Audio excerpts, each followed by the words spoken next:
नमस्ते एवरीवन। तो मेरा नाम है सृष्टि और मैंने ओवर द इयर्स काफ़ी सारे एग्जाम्स दिए हैं, जैसे कि IIT JEE, CAT, XAT, SSC, CGL, RBI grade B, UPSC. इन एग्ज़ाम के मल्टीपल स्टेजेस को मैंने क्लियर भी किया है।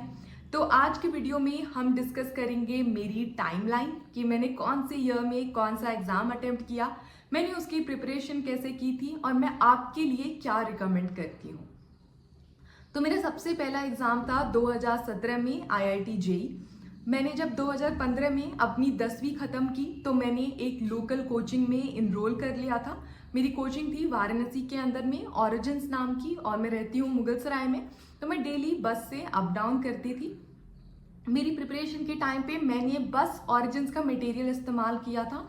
तो कोई भी अदर कोचिंग का, इंटरनेट पे किसी को फॉलो करना, कोई ऑनलाइन कोचिंग ज्वाइन करना, मैंने कुछ भी नहीं किया था। कोई भी टेस्ट सीरीज भी नहीं ज्वाइन की थी। मैं केवल एक ही रिसोर्स के ऊपर में लिमिटेड थी। तो वहाँ से मैंने एक चीज़ सीखी कि किसी भी एग्ज़ाम के लिए आपको अपने रिसोर्स बिल्कुल लिमिटेड रखने हैं, लेकिन उन लिमिटेड रिसोर्सेज को आपको बहुत अच्छे से कवर करना है। तो आपको एक ही किताब पढ़नी है, लेकिन आपको इतने अच्छे से पढ़नी है कि कौन से पेज पे क्या लिखा हुआ है, ये चीज़ आपको पता होनी चाहिए। तो फिर डेली कम से कम कोचिंग के बाद 8 से 9 घंटे मैं अपनी प्रिपरेशन के ऊपर में देती थी। यहाँ पे मुझे कोचिंग में स्कॉलरशिप भी मिल गई थी 12th के अंदर में। तो मेरी फीस भी 8-9 हज़ार रुपये ही लगी थी उस वक्त। तो यहाँ से पैसे ही बच गए और प्रिपरेशन भी अच्छे से हो रही थी। संडे को मेरा कोचिंग के अंदर में टेस्ट होते थे, जिसमें मेरी रैंक ठीक ठाक होती थी, अच्छी होती थी। उसके बाद से मेरी कुछ रैंक आई 6,500 के लगभग जनरल कैटेगरी, और मेरा फिर आईआईटी पटना में एडमिशन हो गया। जेई मेंस के अंदर में भी मेरी कुछ 4,500-5 हज़ार के लगभग रैंक थी, जिस बेसिस पे मेरा एनआईटीज में भी काफ़ी अच्छा एडमिशन हो रहा था। लेकिन मैंने आईआईटी को चुना। मैंने सिविल एंड एनवायरमेंटल इंजीनियरिंग में अपनी डिग्री ली। आईआईटी में जाने के बाद मैंने कोई एग्ज़ाम तो अटेम्प्ट नहीं किए थे उस वक्त। बस फाइनल ईयर में जब मैं आई तो फिर कोविड हो गया था। तो फिर मेरे पास अपॉर्चुनिटी थी पढ़ाई करने की, डेडिकेट होके बाकी किसी एग्ज़ाम के लिए भी। तो उस वक्त मैंने अटेम्प्ट किया था यूपीएससी सीडीएस, जिसमें मेरा जो पहला लेवल था, जो कि एमसीक्यू होता है, बहुत ही आसान सा पेपर होता है, वो क्वालिफाई हो गया था मेरा, जिसमें आती है इंग्लिश, मैथ्स, रीजनिंग और जनरल अवेयरनेस।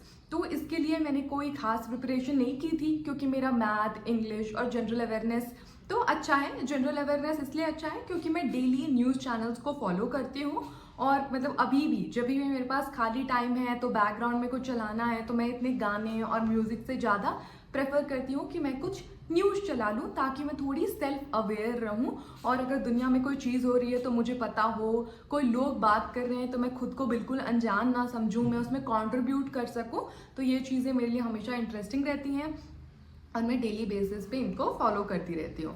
तो और एक्स्ट्रा प्रिपरेशन के लिए मैंने 4-5 मॉक पेपर अटेम्प्ट किए थे। तो मैंने प्रिंट आउट निकलवा लिया था पिछले साल के पेपर का, और एग्ज़ाम के एक वीक पहले मैं डेली एक पेपर अटेम्प्ट करती थी, क्योंकि मुझे अपनी स्पीड को इंक्रीज़ करना था। क्योंकि मुझे चीज़ें आती तो हैं, लेकिन थोड़ा हाथ बैठाना बहुत ज़्यादा ज़रूरी होता है। तो वो चीज़ मैंने उस वक्त की थी, और 2020 के अंदर में वो मेरा क्वालिफाई हो गया था। लेकिन उसके बाद फिर एसएसबी के लिए जाना और फिजिकल ट्रेनिंग और ये सब, तो आर्मी ज्वाइन करने का कोई भी इरादा नहीं था, इसलिए मैंने वो चीज़ उस वक्त वहीं पे छोड़ दी।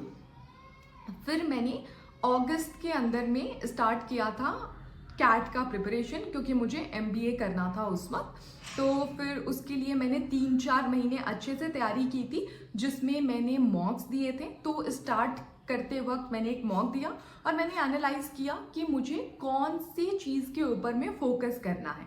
तो कैट का पेपर बहुत ही आसान आता है, जिसके अंदर में इंग्लिश, मैथ और लॉजिकल रीजनिंग रहते हैं। मैथ और लॉजिकल रीजनिंग तो मेरा अच्छा था, क्योंकि आईआईटी का बैकग्राउंड है, पूरे उसकी तैयारी की हुई थी।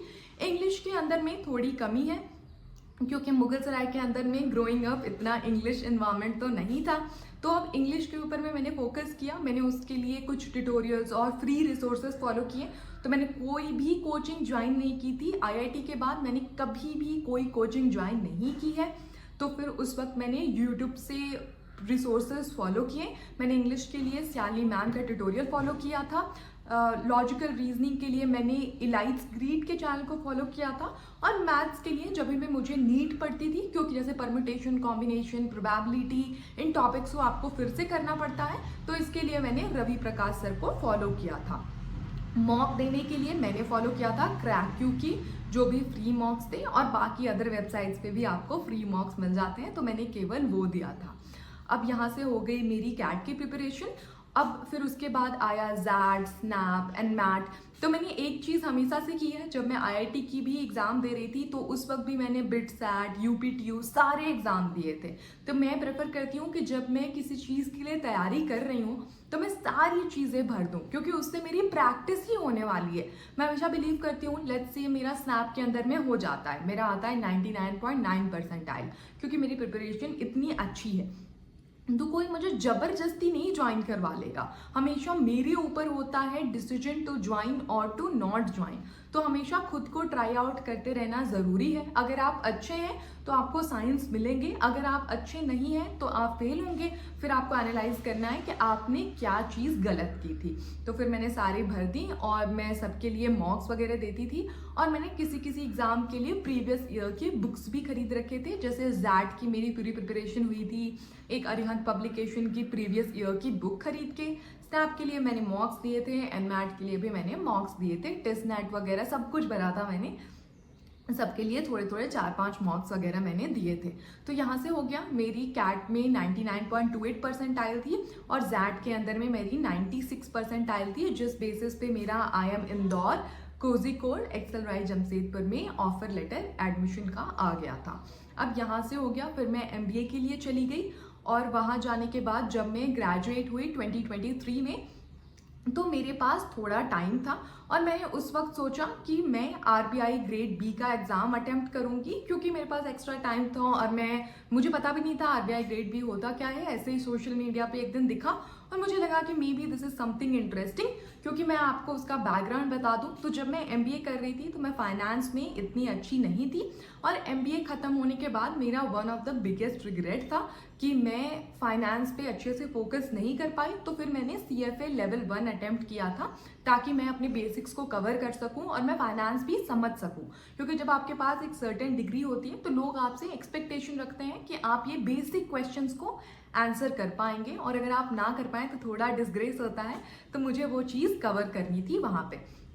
अब जब एक बार मैं फाइनेंस के अंदर में घुसने लगी तो मुझे पता चला कि ये भी एक एग्ज़ाम है जिसको मैं अटेम्प्ट कर सकती हूँ, और इकोनॉमिक्स मुझे बहुत ही ज़्यादा पसंद आ रहा था MBA के अंदर में। तो ये दोनों कॉम्बिनेशन थे RBI ग्रेड B के एग्ज़ाम के लिए। तो मैंने, और मेरे पास टाइम भी था, क्योंकि जब आप ग्रेजुएट करते हैं मार्च के अंदर में और आपकी ज्वाइनिंग होती है जुलाई के अंदर में, तो आपके पास 3-4 महीनों का वहाँ पे खाली पीरियड होता है, जो अपने घर पे होते हैं और कोई अच्छी चीज़ के ऊपर में फोकस कर सकते हैं। तो फिर मैं उसकी प्रिपरेशन करने लगी, और फिर जुलाई के अंदर में एग्ज़ाम था। उस वक्त मैंने ज्वाइन कर लिया था, जस्ट मेरी ज्वाइनिंग हुई थी, तो बॉम्बे के अंदर में ही मैंने सेंटर भर दिया, और वहाँ जाके फिर मैंने एग्ज़ाम अटेम्प्ट किया। फिर मेरा लेवल 1 वहाँ पे क्लियर हो गया था। लेकिन फिर मैं जो अपनी जॉब के अंदर में अपना फोकस करने लग गई, और फिर मुझे लगा कि शायद फाइनेंस या फिर ये फील्ड है, ये मेरे लिए नहीं है, और मैं कंसल्टिंग और मार्केटिंग इसके अंदर में ही अपना करियर बनाना चाहती हूँ आगे के लिए। और इसका मेन रीज़न एक ये भी था कि सैलरी स्ट्रक्चर बहुत ही ज़्यादा डिफरेंट था। जैसे RBI ग्रेड B की जो सैलरी है वो ऑलरेडी मेरी सैलरी थी, और फिर प्रोग्रेशन भी यहाँ पे फास्टर होंगे, क्योंकि आप जॉब स्विच करते हैं, आपको हाइक मिलती है, आप अपना कोई इनोवेशन कर सकते हैं। तो वो भी एक प्राइमरी रीज़न था। साथ ही जो लोकेशन था, मुझे बॉम्बे में रहना इतना पसंद नहीं आया, मैं वाराणसी में रहना, मुगलसराय में रहना प्रेफर करती हूँ, तो इसलिए मैंने वो चीज़ वहाँ पे छोड़ दी, और फिर मैं अपनी जॉब के ऊपर में फोकस करने लगी। फिर 2024 के अंदर में मैंने सोचा कि काफ़ी टाइम हो गया नया एग्ज़ाम दिए, तो फिर मैं आई केम अक्रॉस SSC CGL का एग्ज़ाम। मैंने सोचा इसको अटेम्प्ट करते हैं। एग्ज़ाम के 1 महीने पहले से मुझे पता चला, तो उस वक्त फिर मैंने मॉक्स वगैरह अटेम्प्ट करनी शुरू कर दी। तो मैं डेली कम से कम 2 मॉक देती थी, क्योंकि मुझे इस चीज़ के अंदर में रियलाइज़ हुआ कि SSC का जो एग्ज़ाम सिलेबस है वो बहुत ही ज़्यादा इजी है। उसके math, logical reasoning, English, even GK बहुत बेसिक लेवल के हैं, लेकिन मुझे अपना हाथ बैठाना पड़ेगा, मुझे फास्ट होना पड़ेगा, क्योंकि 1 घंटे में इतने क्वेश्चन करना बहुत ही टफ है। तो फिर इसका एक ही तरीका था कि आप कितनी फास्टर कितना प्रैक्टिस कर सकते हैं। तो फिर मैंने मॉक्स देने शुरू किए। मैंने कम से कम 50-60 मॉक दिए होंगे। फिर मेरा लेवल 1 क्वालिफाई हो गया।